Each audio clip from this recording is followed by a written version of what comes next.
Have you seen Christians like that? They'll say, no, in our place. Now, this is a believer. He's speaking in tongues, but in our place has not left him. And in fact, if you violate anything in our place, he will go back to the village and do ritual.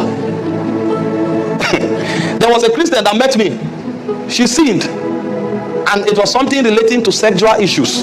She didn't actually commit sex, but it's like she had some form of contact with somebody that was not her husband.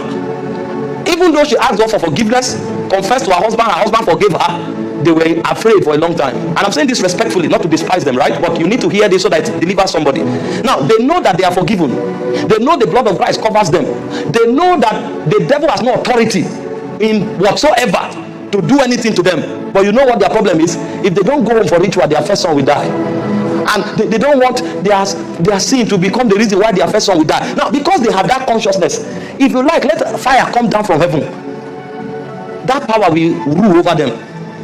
So they don't know the purpose of baptism.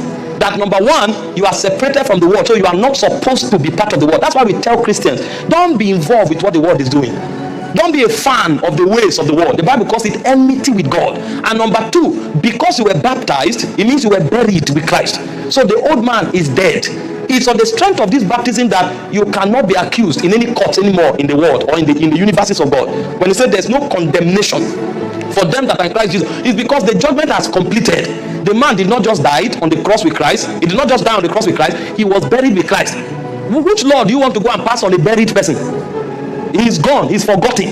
When you rose from that water, it's indicative of your resurrection. According to Romans 6 verse 4, you were risen with Christ. So when people are baptized, it connotes complete separation from the world, from sin, from the old man, and from any accusation or customs of men. Nothing should hold you anymore. When my mom died, we were grieving, so pained. These people came with some talk. I looked. They don't care if you're a pastor. They'll tell you, man of God, this thing you have to do it too. Do you know the meaning of man of God? When my brother died, I took my brother to the village to bury, because the custom say the father can't look at the corpse of his son. So my dad was pained, but the level of God he knows, he still has to obey tradition. I say, forget this thing for where you can't look upon him. So I had no choice. I had to carry my brother to the village. When we came to the village, they now came and told me, bring some bottle of alcohol. You need 12 bottles of Star. You need to bring this goat. You need to. When I looked at the man, he knew that he was talking to the wrong person. I now brought a fiery preacher. Now the preacher who came, he didn't come to lead people to Christ. He came to curse the people who were involved.